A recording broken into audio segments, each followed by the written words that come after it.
Welcome back to my Keep Up channel. The tragic death of Robert De Niro's grandson has been the bitterest blow in a roller coaster year, which is threatening to crack the actor's iceman persona, according to a Hollywood pal. The Oscar-winning star, 79, is grieving the death of his grandson, Leandro De Niro Rodriguez, at the age of just 19. Robert De Niro said in a statement that he has been left deeply distressed by the passing of my beloved grandson. It came after his daughter Drina De Niro broke the devastating news of her son's passing on social media. A source who has worked with De Niro extensively in the last 2 years explained how 2023 has been a year of intense highs and lows for the movie legend. The insider said, "Knowing De Niro is knowing a guy who isn't affected much by the ups and downs of life. His attitude is that emotions are for the screen, and in real life he goes out of his way to present an icy calm, rock-steady demeanor. He's seen a lot and been through a lot. He doesn't have anything to prove to anybody at this point, and he can still snap his finger and get a movie made, which is the definition of power in Hollywood. But he has had an absolutely crazy 2023. Having a new baby, dealing with the ridiculous details that are coming out of his legal battle with his former assistant, and now facing the death of his grandson. If the iceman is ever going to crack, that's going to happen now, because what he's been facing is a perfect storm and the year is barely half over." De Niro welcomed daughter Gia Virginia with girlfriend Tiffany Chen in April, making him a father for the 7th time. The Goodfellas actor and martial arts professional, Chen, 37, got together following his split from second wife Grace Hightower. He has also been involved in a bitter legal battle with his former assistant Graham Chase Robinson. The pair filed lawsuits against each other in 2019, with De Niro striking first to demand $6 million over claims that Robinson abused company credit cards while working for his Canal Productions company.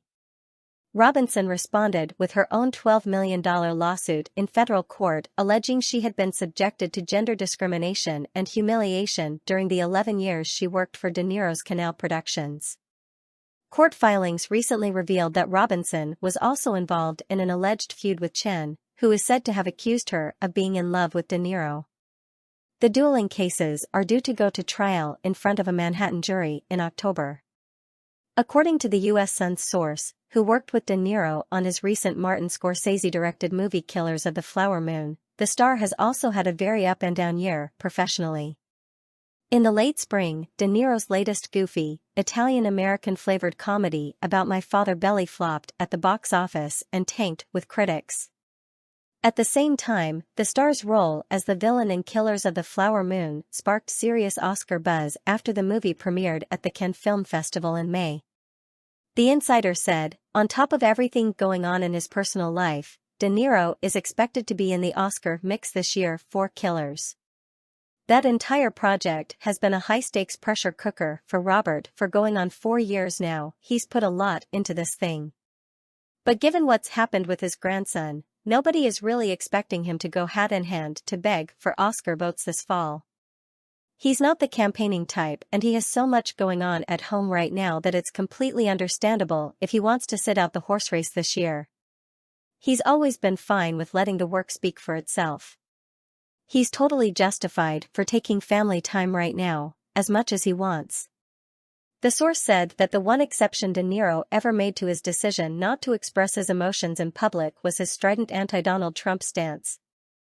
But given the turbulence in his private life, there are now doubts that he will be as openly involved in the 2024 presidential campaign. The insider said, De Niro's rule is that emotions are for the movies, not for real-life public appearances, but he broke that rule to speak out against Trump and he felt like he made a real impact when he did. But he's been through so much personally since the last election that you have to wonder how much gas he has left in the tank. He loves working and he loves running his businesses, but so much of what's happened the last several months has pulled him away from that, and out of his comfort zone. Normally, when somebody is that bottled up, something has to give. You're going to have to start seeing cracks in the iceman persona he puts across. The source added that, despite already boasting a fortune estimated at over $500 million, De Niro does not have much in the way of an exit strategy for his movie career. Unlike peers like Daniel Day-Lewis and Gene Hackman, who have withdrawn from filmmaking and the public eye, De Niro seems on course to continue with his work. The problem is, he still loves being famous, getting paid a fortune, and seeing these movies be hits around the world, the insider said. Retirement as a concept doesn't come up with De Niro. The tacit understanding among the people he works with is that he's going to keep at it until he physically can't anymore. He gets something out of working with young filmmakers and being around younger actors that he won't be able to tap into if he just stopped working or even if he just focused on producing and his other side businesses. Being on camera, being the guy in a movie, is still incredibly central to his life, and even in the face of tragedy or embarrassment, it's what he's going to lean into. That's not stopping anytime soon. Source: the-sun.com. Please like, share, and subscribe. Thank you for watching.